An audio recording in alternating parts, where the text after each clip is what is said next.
इस तस्वीर में आपको दो इंसान नजर आ रहे हैं। एक तरफ विष्णु तिवारी, एक तरफ गुरमीत राम रही।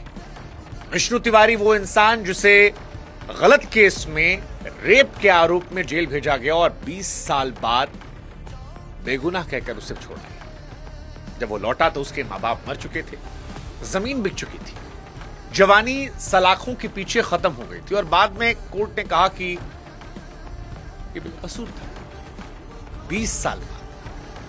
और इसी देश में ये दूसरे इंसान है गुरमीत राम रही। रेप केस में 20 साल की सजा तय हो गई है, आरोप नहीं है, केस में आरोप सिद्ध हो गया।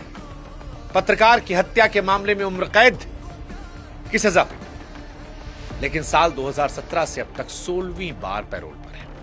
कभी 21 दिन की पैरोल, कभी 30 दिन की पैरोल, कभी 40 दिन की पैरोल, कभी 50 दिन की पैरोल।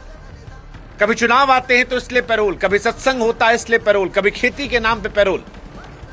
ऐसा लगता है कि जेल प्रशासन इवेंट मैनेजमेंट कंपनी है, या ये जनाब जो है ये कभी कभी जेल में आ जाते हैं, क्योंकि 400 से अधिक दिन तो बाहर रह चुके हैं। और जेल से जब बाहर आते हैं तो गाड़ियों का काफिला खड़ा होता है, इनके म्यूजिक वीडियोस निकलते हैं, इनका ऑनलाइन दरबार सजता है।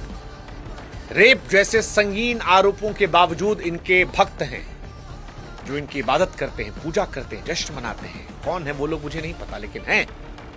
और दूसरी तरफ ये विष्णु तिवारी है।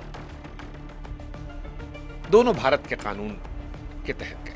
एक जिसने कसूर नहीं किया था लेकिन उसे 20 साल जेल में सड़ाया गया, दूसरा जिसे अदालत ने दोषी माना लेकिन फिर भी वो जेल से रोज बाहर रहता है।